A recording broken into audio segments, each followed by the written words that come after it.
Hello guys, my name is Jung. I'll be doing a presentation on Athanasius of Alexandria. Athanasius was one of the people that attended the Council of Nicaea. He worked under Alexander, who is a bishop in Alexandria. Athanasius was known as a black dwarf by his enemy because he was short and had a dark skin. He had many enemies. He was exiled 5 times by the Roman emperors. Spending 17 of the 45 years, he served as Bishop of Alexandria in exile. He was against Arianism because he believed Arianism was not just about a theological debate, but Arianism attacked the very core of our belief, our salvation. Arianism says that our Savior, Jesus Christ, was a created being, and Athanasius was not having it. He fought diligently against it, and because of that, he was many times exiled.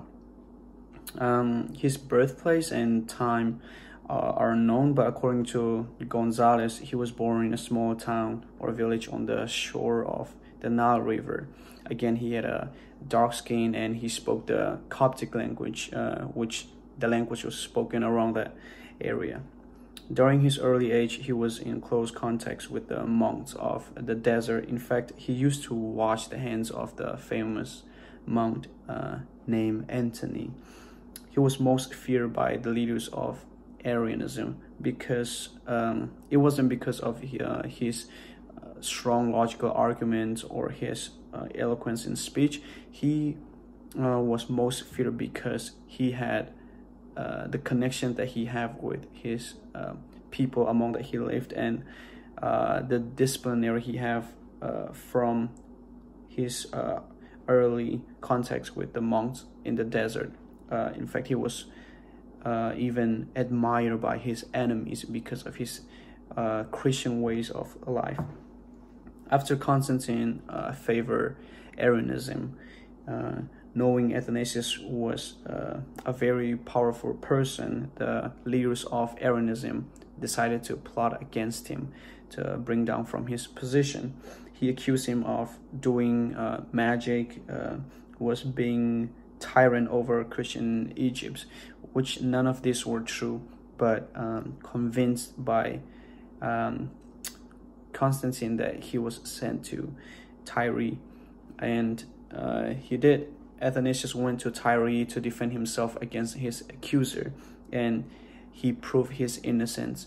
And not long after that, he went straight to Rome to appeal personally against in front of Constantine.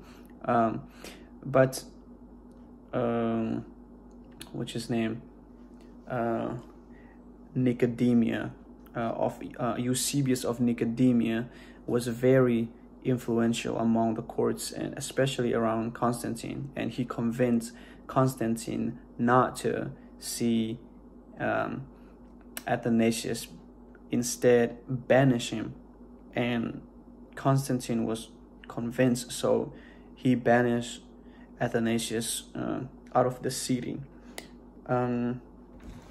After some years, Constantine died, and he was succeeded by his 3 sons. And the 3 sons decided that all the exiled bishops can now return back to their previous position. And so Athanasius was able to return to Alexandria. But when he returned to Alexandria, it wasn't a very welcoming, lovely, jolly party. He was actually walked into a very sticky situation because Gregory, the guy in Alexandria, claimed that Athanasius was not a legitimate bishop of Alexandria, and he convinced a lot of people too. And this guy was serious. They caused a lot of problems, violence and disorder around Alexandria. So Athanasius decided that it was best he leave Alexandria and so he did again. He went to Rome, and when he was in Rome, he talked to Julius, the bishop of Rome, and he talked to him about his belief that Arianism is wrong, and so he convinced him, and also many other Western bishops, and so they call a meeting at Constantinople that Athanasius was in fact a legitimate bishop, but that doesn't mean that he was able to return to Alexandria yet. After Constantine II died, the other son, Constans, become the sole emperor of the West. So he permit Athanasius to go back to Alexandria, and so he did.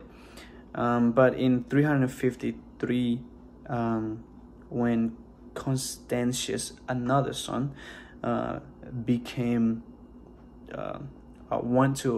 he was a pro-Arianism, and so he wanted to enforce his pro-Arian policy, because he know that Athanasius was becoming more powerful against Arianism, and so he ordered to arrest Athanasius, but Athanasius fled to the desert where he used to live with the monks.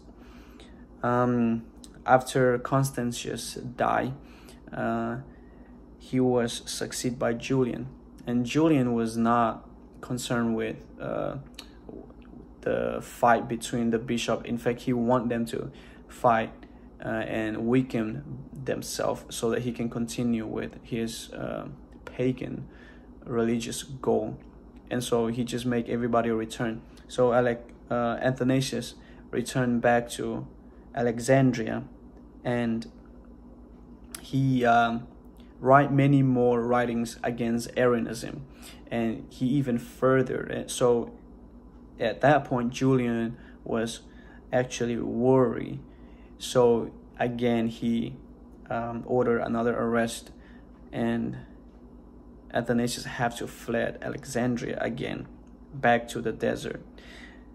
After Julian died, Jovian succeeded him, and Jovian actually really admired Athanasius, and Athanasius was able to return back to Alexandria. But Jovian literally died after several months, and he was succeeded by Valens.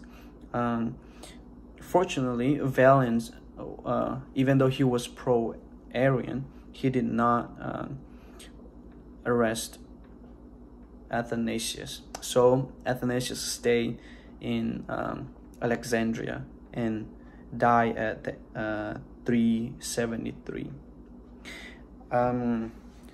After he died at 381, the Council of Constantinople was held, and at that meeting they ratified the Council of Nicaea, the belief of Athanasius, that Arianism was in fact a heresy.